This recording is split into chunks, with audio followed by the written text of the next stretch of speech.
Are you ready? 2, ఉద్యోగం పొందుకొని అనుభవించలేని స్థితి. ఉద్యోగం పొందుకొని అనుభవించలేని స్థితి. నాతో పాటు చెప్పండి గట్టిగా. ఉద్యోగం పొందుకొని అనుభవించలేని స్థితి. మన రెండో పాయింట్ ఏంటి? ఉద్యోగం పొందుకున్న అనుభవించలేని స్థితి. యోసేపుకి ఉద్యోగం వచ్చింది. యోసేపు ఉద్యోగం పొందుకున్నాడు. ఉద్యోగం లేని వాడిగా తిరుగుతుండగా అతని స్మార్ట్నెస్ చూసి, అతని స్కిల్ఫుల్నెస్ చూసి, అతని నైపుణ్యతను చూసి, అతని సామర్థ్యతను చూసి, అతని యొక్క చమత్కారమైన మనస్సును చూసి, అబ్బో ఈయన్ని బానిసగా కదరా బాబు అని చెప్పి మేనేజర్ పోస్ట్ ఇచ్చారు ఇతనికి. ఫరోకి అనేక మంది అధికారులు ఉన్నారు. ఎందుకంటే ఐగుప్త దేశం అంటే భారతదేశం ఎలాంటిదో అలాంటిది అనమాట. అందువలన కృష్ణా జిల్లా లాంటిది కాదు కదా. అందువలన ఒక్కొక్క డిస్ట్రిక్ట్కి, ఒక్కొక్క స్టేట్కి ఒక్కొక్క అధికారి ఉండేవాడు. అటువంటి అధికారులు ఒక అధికారి ఫొతీఫర్. ఆ ఫొతీఫర్ దగ్గర అధికారి మేనేజర్గా తీసుకెళ్ళాడు. ఇదిగా నాకు నా భార్యకే పైన నువ్వు ఉంటావు, మిగతా వాళ్ళందరికీ నువ్వే పైన, ఇది మొత్తం నువ్వే పరిపాలించన్నాడు. చాలా అద్భుతంగా పరిపాలిస్తుండగా దేవునికి స్తోత్రాలు చెల్లించాడు. దేవుడా, ఎన్నాళ్ళకి నా చేతి కష్టార్జితో తింటున్నాను ప్రభువా, నాయనా ఉద్యోగం ఇచ్చినందుకు స్తోత్రం. ఎవరికి పంపించక్కర్లా. ఎవరికి? గొప్ప విశేషం. ఐగుప్త దేశం నుండి కనాను దేశానికి ఎవరు వెళ్ళగలరు? యోసేపు వెళ్ళగలడు, కానీ వెళ్ళలా. మేనేజర్ స్థానంలో ఉన్నాడు. ఇప్పుడు అన్నా ఏం చేయొచ్చు? వెళ్ళొచ్చు, కానీ వెళ్ళడానికి మనసు పుట్టించలా దేవుడు. బానిసగా ఉన్నప్పుడు కుదరదు, కానీ ఇప్పుడు మేనేజర్ స్థానంలో ఉన్నాడు. వెళ్ళొచ్చు, కానీ అక్కడ నమ్మకంగా ఉన్నాడు.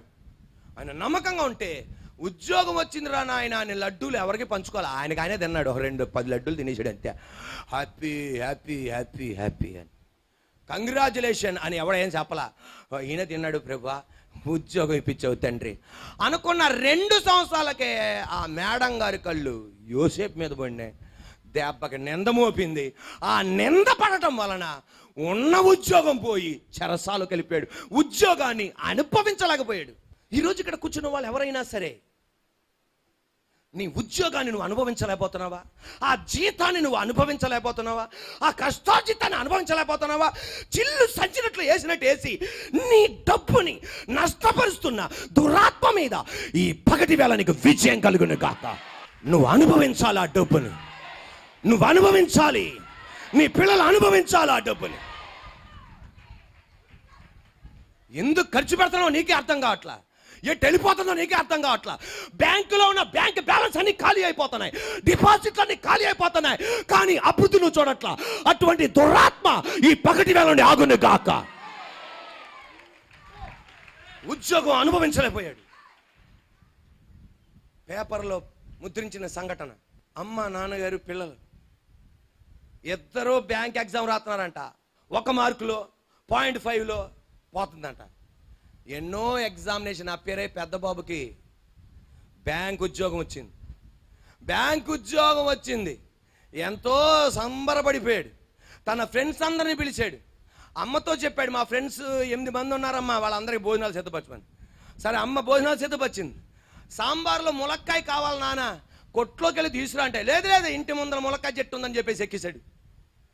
ఎక్కి పైన ములక్కాయ విర్రగొడుతుండగా ఆ కొమ్మ విరిగిపోయి కిందకి పడింది. పేపర్లో ప్రచురించిన సంఘటన. విడిపోగానే టాప్ అని కింద పడ్డాడు.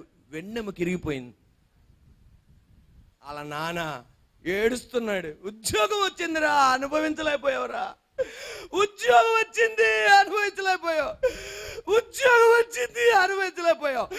ఈ రోజున జీతం సంపాదిస్తున్నావు, బిడ్డలు అనుభవించలేకపోతున్నారు, నీ కుటుంబం అనుభవించలేకపోతున్నారు. ఏంటి దేవా నా పరిస్థితి? మన మందిరానికి అంకుల్ గారు, ఆంటీ గారు వస్తున్నారు, 3 పిల్లలు. నేను చెప్తే పాత విశ్వాసాలకు అర్థమవుతుంది ఇది. అమ్మ నాన్నగారు 3 పిల్లలు. ఆ అంకుల్ గారికి రైల్వే ఉద్యోగం వచ్చింది. 2 బోగీలను క్లబ్ చేసే ఉద్యోగం. అలా చేశాడు. ప్రాక్టీస్ పొందుకున్నాడు. పెద్ద పాప, 2 బాబులు.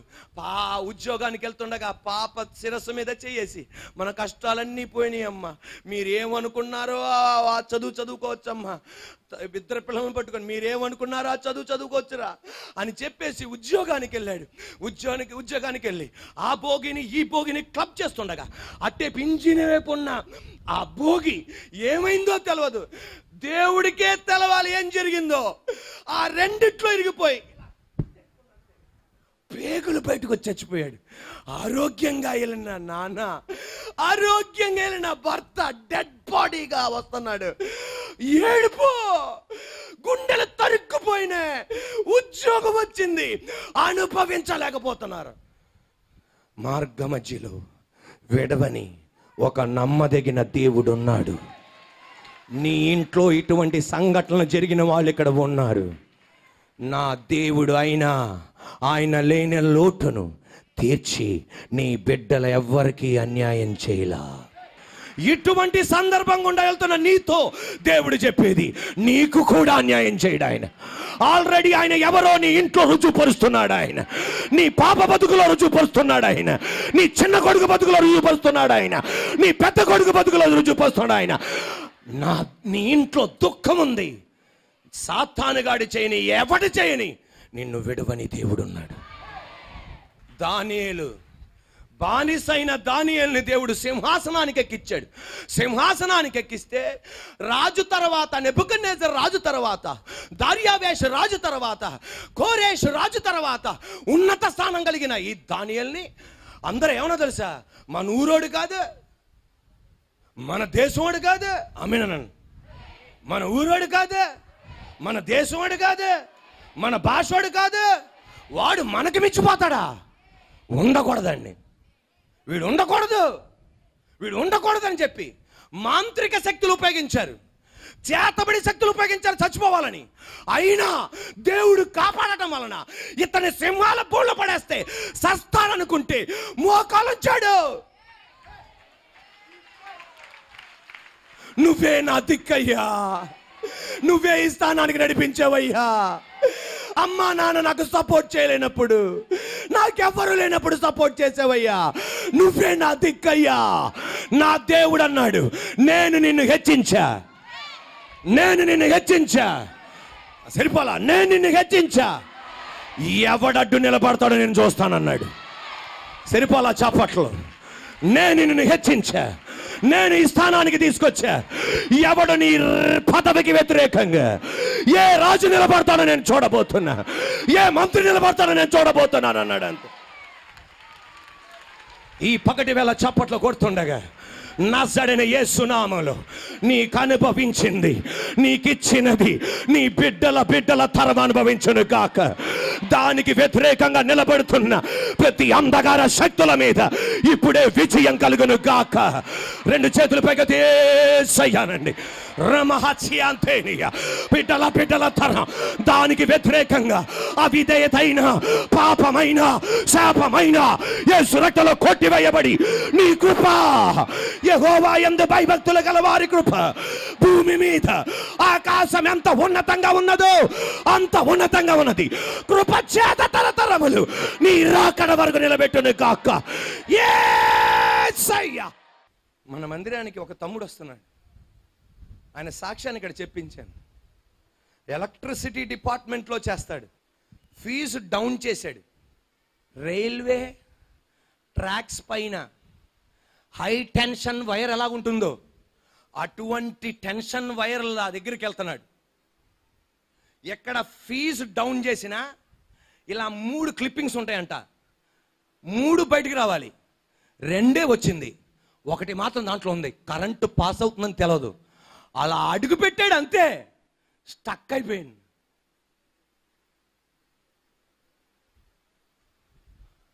దేవుడు మహాదయ అలా కిందకి పడ్డాడు. అతని 2 చేతులు సర్వీ కర్ర చూశారండి ఎక్కడన్నా? సర్వీ కర్రలాగా అయిపోయింది, అంతే. హాస్పిటల్కి తీసుకెళ్లారు. ఉద్యోగం పొందుకున్నాడు, కానీ ఏం చేయలేకపోతున్నాడు, అనుభవించలేకపోతున్నాడు. హాస్పిటల్కి ఐసీయూ రూమ్కి వెళ్ళాను. చూడగానే అన్నయ్య, ఇద్దరు పిల్లలు అన్నయ్య, ఇద్దరు పిల్లలు అన్నయ్య, ఇంక ఉద్యోగం చేయలేను అన్నయ్య, రేపు నా 2 చేతులు తీసేస్తారంట. అక్కడే నా కండ్లోని బడబడ నీరు కారిపోయినాయి. మన మందిరానికి వచ్చే నర్సెస్ అక్కడ ఉన్నారు. అన్నయ్య రేపు తీసేస్తారంట. ఆ సర్వీకరలాగా ఉన్నదాన్ని ఆ గ్లౌసులు ధరించుకుని యేసు నామములో ఈ చెయ్యి నరికి వేయకూడదు, యాంపిటేషన్ చెయ్యకూడదు, ఈ చేతితోనే మళ్ళా ఉద్యోగం చెయ్యాలి. యేసయ్యకి మహిమ కలుగును గాక. ఇప్పుడు ఆమె యేసయ్యకి మహిమ కలుగును గాక. నెక్స్ట్ రోజు డాక్టర్ గారు వచ్చి అన్నారు, చెయ్యి తీయక్కర్లా, ఇప్పుడు చప్పట్లు కొట్టాలి. మరలా అదే ఉద్యోగం ఎలక్ట్రిసిటీ డిపార్ట్మెంట్ లో చేశాడని నా దేవుడు చేశాడు. ఈ పగటి వేళ చప్పట్లు కొడుతుండగా నీ కొరకు సిద్ధపరిచినది ఎవడు ఏమి చెయ్యలేడు. ఉద్యోగం అనుభవించలేకపోయాడు. ఎవరు? యోసేపు. ఎవరండి? కానీ దేవుడు అన్నాడు, ఫియర్ నాట్. ఆమేనండి. ఫియర్ నాట్, భయపడద్దు. అక్కడ ఉంటే బతుకంతా అక్కడే ఉంటావు. ఆమేనబ్బా. అక్కడ ఉంటే బతుకంతా మేనేజర్గా ఉంటావు. నిన్ను నేను అలా చూడలా. Praise the lord. 4 కాళ్ళ కుర్చీల మీద కాదు ఆయన నిలబడింది. 4 కాళ్ళ కుర్చీల మీద కాదు, సింహాసనం మీద కూర్చుంది. దేవుని కృపాన హస్తం మీద ఆయన కూర్చున్నాడు అంతే. హల్లెలూయా.